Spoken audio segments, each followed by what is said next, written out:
Emily ভাই, কুরাসাও তো একটা বাজে স্টার্ট করেছে, যাই হোক 7-1 গোলে তারা হেরেছে। ওদিকে ইকুয়েদরও খুব সম্ভবত আরও বাজে স্টার্ট করেছে, যাদেরকে ধরা হচ্ছিল এই গ্রুপে খুব সম্ভবত দ্বিতীয় স্থানে থাকা থেকে তারা শেষ করবে, একটা ভালো কোয়ালিফায়ার্স রাউন্ড শেষ করে তারা এখানে এসছে।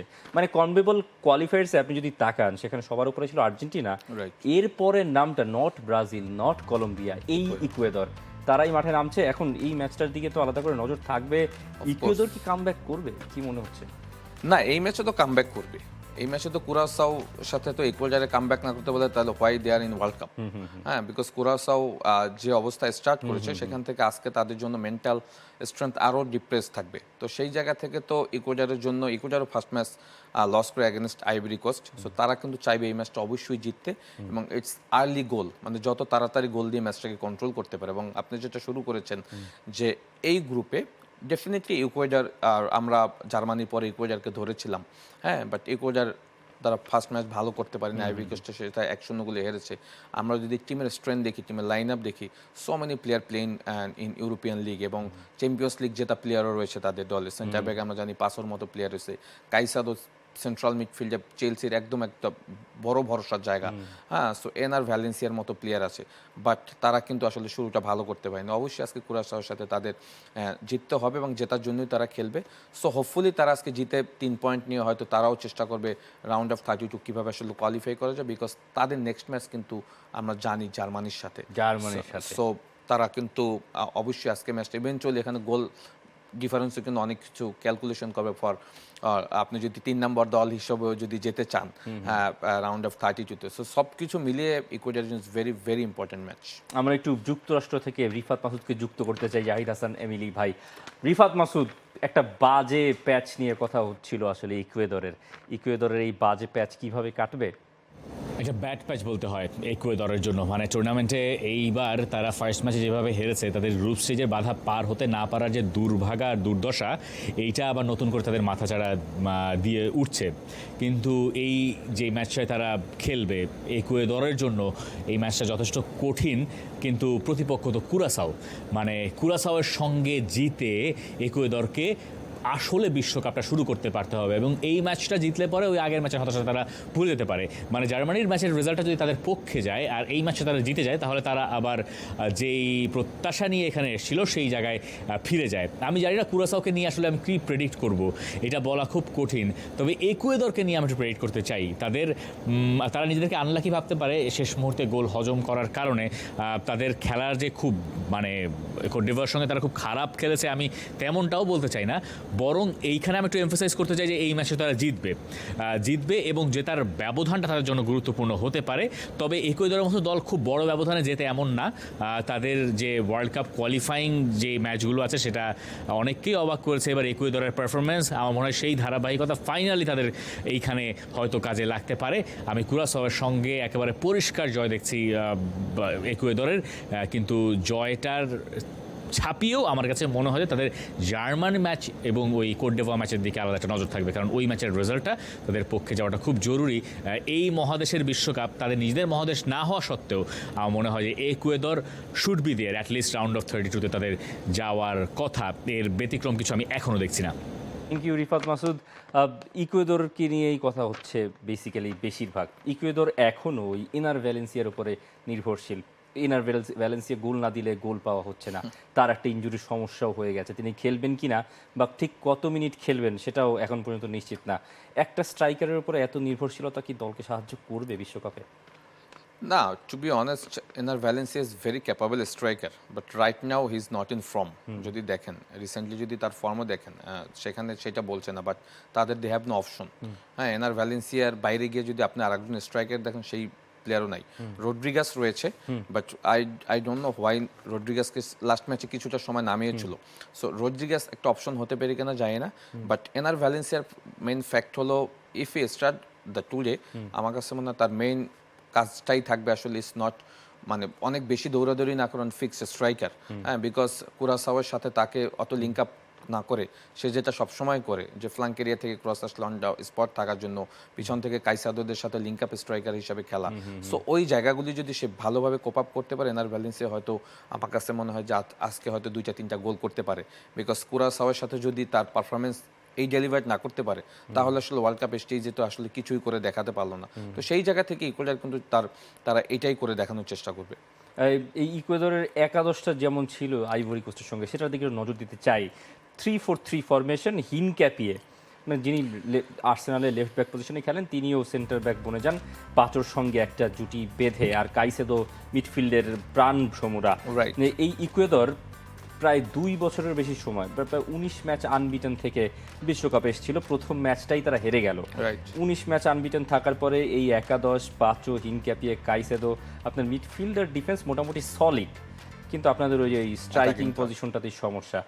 19 ম্যাচ আনবিটেন থাকার পরে একটা ম্যাচ হার, এরপরে ঘুরে দাঁড়ানোটা আসলে কতটুকু টাফ হয় আসলে মেন্টালি? না, তবে আপনি যদি দেখেন তাদের ফ্রন্ট লাইনেও কিন্তু কিছু ইম্পর্টেন্ট প্লেয়ার আছে। পালাটা এবং ইয়াবো হয়তো দি ফ্লাঙ্ক থেকে স্টার্ট করবে। দে আর অলসো পালাটা ইজ ভেরি, লাস্ট ম্যাচে কিন্তু বেশ ভালো ফুটবল খেলেছে।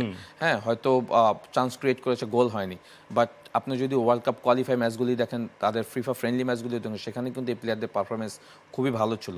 সো হোপফুলি একটা ম্যাচ, প্রথম ম্যাচ যখন ওয়ার্ল্ড কাপ স্টেজে স্টার্ট করেন, তখন আসলে ওই প্রথম ম্যাচ দিয়ে সব প্লেয়ারের পারফরমেন্স বিচার করা যাবে না।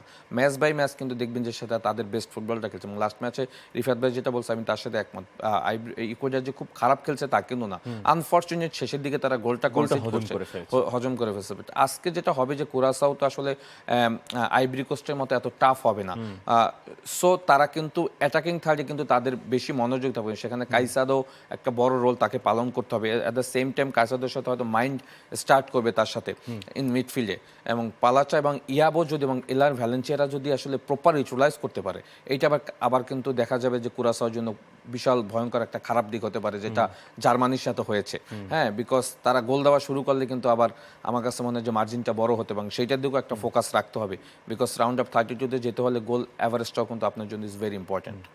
মাত্র 1.5 লাখ জনসংখ্যার একটা দেশ কুরাসাও, ল্যান্ড আর পপুলেশন সব থেকে ক্ষুদ্রতম দেশ বিশ্বকাপে খেলার রেকর্ডটাই কুরাসাওয়ের।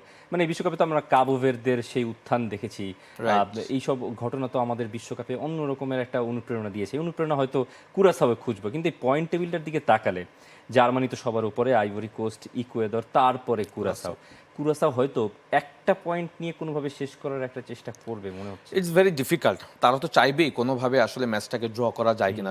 তাদের গেম প্ল্যানটা এরকম যে কোনোভাবে আসলে লো ডিফেন্ডিং করে বা মিডফিল্ড ডিফেন্ডিং করে কোনোভাবে আসলে ইকুয়েডরকে আটকানো যায় কিনা। But to be honest, it's very difficult, because last match against আমি জার্মানির সাথে যারা যেভাবে দেখেছি, তাদের অর্গানাইজেশন ইজ ভেরি পুয়ার। তারা হয়তো 8-9 জন বলের পিছনে থাকে, লো ডিফেন্ডিং করে, বাট ওই হাফ স্পেসগুলি কিন্তু তারা কভার করতে পারে না, যেখানে আমার কাছে মনে হয় যে অপোনেন্ট ওই জায়গাগুলি থেকে গোল করে। এবং অপোনেন্ট যখন ক্রিয়েটিভিটি দেখায়, তখন কিন্তু তাদের আসলে ডিফেন্ডিং ট্রানজিশনে তারা কিন্তু ছন্নছাড়া হয়ে যায়, তাদের শেপগুলি কিন্তু ঠিক থাকে না।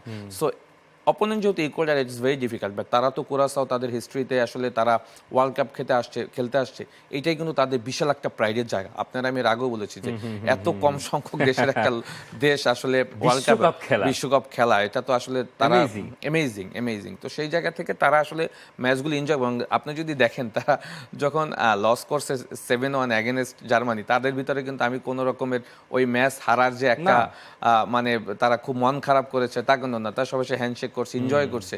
এটাই হওয়া উচিত, কারণ ওই স্টেজ থেকে আসলে বিশ্বকাপের স্টেজে চলে আসছে, যা গ্রেটেস্ট শোজ অন আর্থে, এটাই তো তাদের জন্য বড় একটা পাওয়া এবং বড় একটা প্রাপ্তি। তো সেই জায়গা থেকে আপনি যেটা বলছেন, যদি এখান থেকে একটা পয়েন্ট নিয়ে তারা যদি দেশে যেতে পারে, এটা তো আরো প্রাপ্তির জায়গায় বিশাল একটা অর্জন হবে। তো সেটা তারা চাইবে, বাট ইটস ভেরি ডিফিকাল্ট। মানে একটা দল খুব এনজয় করে ফুটবল খেলবে, আর একটা দল খুব সতর্ক থেকে। এই যে সেবাস্তিয়ান বাকাচেচে, আরো একজন আর্জেন্টাইন যিনি বিশ্বকাপের ডাগ আউটে দাঁড়িয়ে আছেন, মানে যে 6 জন আর্জেন্টাইন ম্যানেজার আমরা দেখছি এই বিশ্বকাপে যে রেকর্ড, সেখানে এই সেবাস্তিয়ান বাকাচেচে ইকুয়েডরের ডাগ আউটটা সামলাচ্ছেন। তিনি খুবই সতর্ক এই চ্যালেঞ্জটা নিয়ে। তিনি জানেন যে জার্মানি তো নয়, আমরা তো জার্মানি নয়। প্রথম কথাটাই তিনি এটা বলছেন যে first, we are not Germany, second, we always have respect for the opponent, we have to take control, look for spaces that allow us more time to make decisions, we have to be very alert to avoid certain transitions and stay very attentive. মানে খুবই সতর্ক বার্তা।